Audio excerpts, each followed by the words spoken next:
Ji piran em bibin yek. Ramazan ölçen. Ezber û hînbûn hemû diguherin. Tiştên ku weke tabû dihatin dîtin bûn weke elek û bêjing. Roşilata navîn dîsa ketiye ber beqesên pergala serdest a cîhanî. Ew dixwazin li gorî xwe kirasekê li bejna herêmê bifesilînin. Piştî şerê yekemîn ê cîhanê jî wisa bû, piştî şerê duduyan ê cîhanê jî wisa bû. Niha di vê demê de şerê sisiyan ê cîhanê de jî tişta dixwazin bikin ev e. Sed sal berê Kurd û Kurdistan weke ku qet tinebin peymanan hatin girêdan. Sînor hatin kişandin. Ne nivîsek, ne meqaleyek, ne ji pirtûkeke bi hecm dikare behsa êş û azarên sed salî bike. Herçi Kurd bi êşa xwe dizanin. Ji ber wê jî li dijî van peymanan rabûne, îtiraz kirine, têl û têlgraf qetandine ku dengê xwe bigihînin cîhanê. Nebûye rakirine çek û şer kirine, bi ser neketine lê mîrasek jî li pey xwe hêlane. Niha îro jî em di qonaxeke wisaya dîrokê dine ku ev qonax keyseke xwe heye em hebûn, azadî û ewşehiya xwe bi hev re bi dest bixin. Pêrê xetereyeke mezin jî heye ku em dikarin hebûna xwe ya ku ew qas pir êşiyayê jî ji dest bidin, tune bibin. Ka em bidin ber aqilan, em ê çawa bi çi rengî bi kîjan rê û rêbazan vê keysî ve guherînin destnîşankirina çarenûsê. Helbet wisa hêsan nîne ku mirov reçeteyekê dane holê.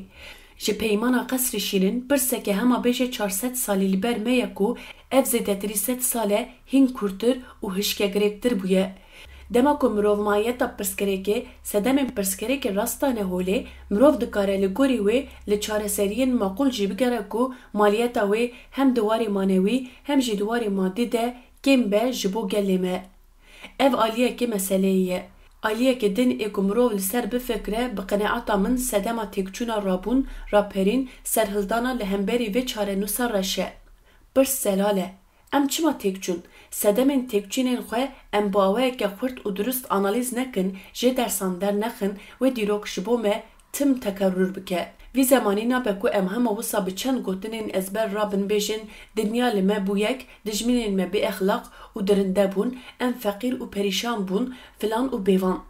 Erê ev hemû rastin lê ev gilî û gazinc bi xwe re encamekê dernaxin. Heta mejmil û max meş qudum dixin. Nabe ku mirov gazinc ji dijminê xwe ji neyarê xwe bike. Mirov heke gazincek stemkariyek bike, mirov ji xwe dike. Mirov ji xwe dipirse, ez çima bi ser neketim? Hege em divir de hemfikir bin, hingê em ê bên ser mesela tifaqa navxweyî. Vî zemanî ti civak, kum û PKT bi aidiyeteke xwe ve nayên naskirin. Reng pirin, nasname pirin, zarava û ziman pirin, din û diyanet pirin. Li gorî van piran, lêgerîna çêkirina tifaqê tevî zehmetiyên xwe avantajiyên xwe jî hene. Dema ev pir li dora armancê bibin yek, hingê dinya na lêgerdûn li me bibe yek, nikare vê yeka ji pirrê çêbûye bişkîne. Ti çekeke wisa tune. Ne balafir û ne teknolojiya İsraîlê ne jê mûşekên hipersonik û balîstîk ên Îranê nikarin vê yeka ji pirrê çêbûyî bişkînin. Me behsa kêsa bi destxistina hebûn, azadî û ewleyiya xwe kirine wisa. Hingê em ê di nava xwe de yek bin, bi cîranên xwe re yek bin, bi dostên xwe re yek bin, bi helbesta xwe ya yek bin, bi dîplomasiya xwe yek bin, heta em ê bi artêşa xwe yek bin. Şer qeder nîne. Lê dema ew çek di destê gelan de be, dikarin pê dijminên xwe jî bînin rê, dikarin wan çekan bihelînin û bikin cunbuş û tempûr jî. Dikarin dewra çekan bigirin, dewra şer bigirin û dewra şahî û bextewariya bi hev re bînin. Her tişt bi lez çê dibe diqewime, lê divê em jî destê xwe lez bikin.